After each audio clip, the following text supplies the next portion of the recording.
श्री रामलला स्वरूप दर्शन शोभा यात्रा एवं सांस्कृतिक कार्यक्रम का आयोजन श्री रामलीला मैदान पुराना किला लखनऊ पर बड़े धूमधाम व भव्य रूप से संपन्न हुआ। कार्यक्रम की मुख्य अतिथि मनकामेश्वर मंदिर लखनऊ की महंत पूजनीय देवयागिरी। कार्यक्रम के मुख्य वक्ता वरिष्ठ समाज सेवी श्री ओमपाल जी, आलोक जी, सामाजिक कार्यकर्ता भुवनेश्वर जी, ख्याति प्राप्त व्यवसायी सरदार रणवीर सिंह ने मर्यादा पुरुषोत्तम भगवान श्री राम के चित्र पर पुष्प अर्पित व दीप प्रज्वलित कर कार्यक्रम का शुभारंभ किया। प्राण प्रतिष्ठा है और वो भारत की अभिषेक का दिन है और भगवान राम के बोध का दिवस है। तो लखनऊ क्या पूरा भारत ही अन्य अन्य कार्यक्रम जन जागरण जैसे कर रहा है और एक अभियान के रूप में ये चूँकि लखनऊ दक्षिण का क्षेत्र पड़ जाता है, यहाँ पे विभिन्न स्वयंसेवक संगठन है ऐसे और कुछ अन्य जो समाज के लोग थे वो मिलके आपस में शोभा यात्रा निकाले हैं आज। और चूँकि रामलला का स्वरूप दर्शन था, शोभा यात्रा था, सांस्कृतिक प्रोग्राम से, तो हम लोग ने इसी लीला मैदान से लेके हम लोग राजभवन होते हुए फिर वापस यहाँ पे आए। तो मात्र वैसे तो हम लोगों का हर्ष का विषय है ये कि 500 वर्ष के बाद में संघर्ष के बाद में रामलला अपने घर विराजित हुए हैं। तो हर एक जनमानस अगर वो वैसे तो राम तो सबके हैं, जो भी हिंदू धर्म से जुड़ा है मुझे लगता है उसको बहुत ही हर्ष है आज के दिन का। तो उस हर्ष को व्यक्त करने के लिए छोटी छोटी यात्राएं 1.5 साल से लेके 15 साल के बच्चों तक में राम जी बन के तैयार हुए हैं। तो ये इस बात का दर्शा रही है कि हमारा हर बच्चा राम तो है, जो एक कथानक था ना हर बच्चा बच्चा राम है, तो आज वो इस लखनऊ की भूमि में दिखाएंगे। ये तो बहुत हर्ष का विषय है और ऐतिहासिक क्षण है ये। इसमें जितने लोगों ने सहभागिता लिया है, आज से 50 वर्षों बाद अपने जो उनके होंगे बुजुर्ग होंगे तब वो ये ऐतिहासिक क्षण बताएंगे अपने आने वाली पीढ़ी को कि इस कार्यक्रम में हम लोगों ने भाग लिया था। क्योंकि जैसे जब मस्जिद वाला वो था प्रकरण, उसमें जो कार सेवक लोग गए थे वो कार सेवकों का आज जिस तरह से याद किया जाता है जिस प्रकार से, वैसे ही आज का ये यादगार समय है। और इस यादगार समय में जिन जिन लोगों ने यहाँ पर भाग लिया है सब लोगों को ईश्वर कल्याण करेगा। और दूसरे ये है कि ये यादगार समय के लिए जो लोग यहाँ पर आए उनके लिए, सभी लोगों के लिए मैं इस नगर का, सरस्वती नगर का नगर संचालक हूँ, उस नाते मैं अपने नगर के और सभी नगरों के दायित्वधारियों को और आए हुए बंधुओं को सादर अभिनंदन करता हूँ, स्वागत करता हूँ।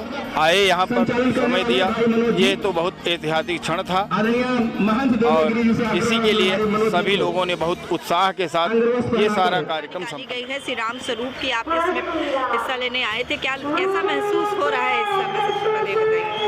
ऐसे कार्यक्रमों में हिस्सा लेने से किसी का मान सम्मान गर्व बढ़ता है। अगर ये देखा जाए, अगर हमें अपनी संस्कृति पर गर्व नहीं होगा तो आगे हमारा इतिहास भूगोल बदल जाएगा। अगर भूगोल देखा जाए तो 3 बार बदल चुका है। पहले कुछ अफगानिस्तान का हिस्सा कटा, पाकिस्तान कटा, फिर बांग्लादेश अलग हो गया। अगर हम लोग अपने संस्कृत पर, इंडिया अगर कोई आता है, भारत अगर कोई आता है तो वो ये देखने आता है कि यहाँ मूर्ति पूजक हैं, यहाँ मूर्ति में चेतन डालते हैं, उस चेतन के पूजक हैं। और अगर यहाँ कोई आता है तो वो ये देख के जाता है इतनी ममता नदियों को भी जहाँ माता कह के बुलाते हैं, इतना आदर इंसान तो क्या पत्थर भी पूजे जाते हैं। ऐसा कहाँ मिलेगा? और अगर हम लोग ऐसा छोड़ दें इसको, अब अगर इसको ख़त्म कर दें तो फिर इस इंडिया में बचेगा क्या, भारत में बचेगा क्या? भारत तो अपना मान सम्मान गौरव सब कुछ अगर है तो सिर्फ इसीलिए है कि हमारा एक बहुत ही पुराना भाग्यशाली गौरव है, जिसको इतिहास को अगर हम वो लोग डेटेड में नहीं कर सकते, लेकिन इतने वेद पुराण सब में ये सब वर्णित है कि उन पर हमको गर्व करने से, नाच करने से कोई ये रोक नहीं सकता कि हम भारतवासी हैं। जय श्री राम। इतना भव्य उत्सव मनाया जा रहा है, तो क्या कहना चाहेंगे? हम यही कहना चाहेंगे कि हम लोग को बहुत खुशी है कि हमारे भगवान राम 500 सालों के बाद फिर से हमारे अयोध्या में आ रहे हैं। 14 साल का वनवास पहले किया था, 500 साल के बाद आ रहे हैं। तो हम लोग बहुत अच्छा तैयारी भी कर रहे हैं, देख रहे हैं आप, हम लोगों ने किया, हर घर अच्छे पहुँचाया है और बहुत खुश हैं हम लोग। हमारा जो भगवान राम, हम अयोध्या के हैं भी खैर, तो हमें तो बहुत खुशी है, सभी को खुशी। हम मान सकती हैं तो बहुत ज़्यादा ही खुश हैं क्योंकि हमारे भगवान राम दोबारा 500 साल के बाद हमारे अयोध्या में आए। निकाली गई है, हज़ारों की संख्या में बच्चे श्री राम स्वरूप बन के यहाँ पर आए थे, क्या कहेंगे आप? जैसा कि आज अयोध्या में ऐसा एक कार्यक्रम चल रहा है, अभी श्री राम अपने भ्रमण के लिए निकले हैं, नगर के भ्रमण के लिए। तो ऐसा ही है कि यहाँ के राम भक्तों की ऐसी एक योजना बनी कि यहाँ पर भी एक ऐसा स्वरूप की एक यात्रा निकाली जाए कि हर घर से राम निकले और हर घर से राम निकल करके, और इसी का ही एक हम लोगों ने सामूहिक रूप से प्रयास किया और प्रयास करके इसको अपने एक क्षेत्र में घुमाया। और जैसा कि सबने दर्शन किए, पूजा आरती हुई और यहाँ की 100 साल पुरानी रामलीला के जो रामचंद्र जी, सीता जी सभी इसमें सम्मिलित हुए, पूजन हुआ तत्पश्चात, और समाज का बड़ा भारी सहयोग रहा और सबके सहयोग से आज एक भव्य शोभा यात्रा यहाँ पर अपने यहाँ निकली।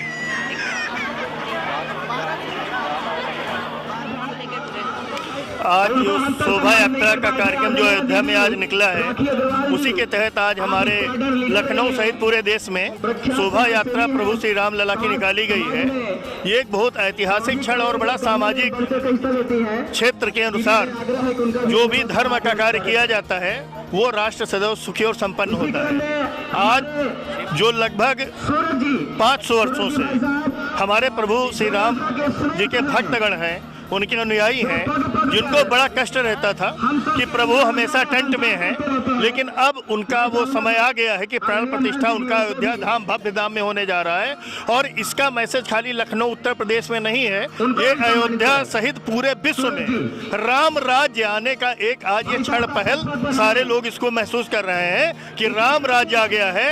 मेरा पूरा देश तो भगवामय हुआ है, इसके साथ 22 देश हमारे भगवामय हुए हैं और हिंदू राष्ट्र की एक तरीके से शुरुआत हो गई है।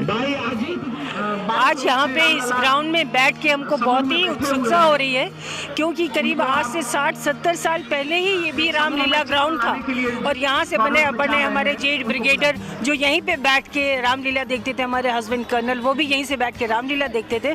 और आज का ये उत्सव देख के उसमें दरियाँ अपनी अपनी लाई जाती थी और बिछाई जाती थी, वो जो भक्ति थी आज वो इतने दिन बाद देखने को मिली। बहुत ही अच्छा लगा आप लोगों से। मैं नीलम मिश्रा कैंट से। स्वरूप शोभा यात्रा निकाली गई, आप इसमें आए थे, क्या कहना चाहेंगे मैम? ये तो मेरे आराध्य हैं रामचंद्र जी, तो हमें बहुत ही प्रशंसा हो रही है कि हम यहाँ आए हैं और हमको ये मौका मिला है कि हम इसमें शामिल हुए हैं, क्योंकि हम लोग ने सुना ही था लेकिन कभी सोचा भी नहीं था कि मंदिर बनेगा। और आज हम लोग बहुत खुश हैं और हम लोग कई दिन से मेहनत कर रहे थे, अक्षत वितरण कर रहे थे, और आज हम लोग एक जगह एकत्रित हुए हैं, एक जगह से दक्षिण भाग से। हम वासुदेव नगर की राष्ट्रीय सेविका समिति की संपर्क प्रमुख है नगर, वंदना खरे, और हमें बहुत अच्छा लगा। 22 तारीख को हम लोग को सबको यही है कि 22 तारीख के बाद सब लोग जाएं, सारे नगर के लोग हैं उत्सव मनाने, और हम लोग हर्षोल्लास से अपने घर में कीर्तन, सुंदरकांड, तो हाँ हम लोग सुंदरकांड है, मंदिर में हम लोग साफ सफाई है पूरी हम लोगों ने आयोजन किया है और बहुत अच्छे से हम लोग उसका कीर्तन निर्दन करके सुंदरकांड करके उत्सव मनाएंगे।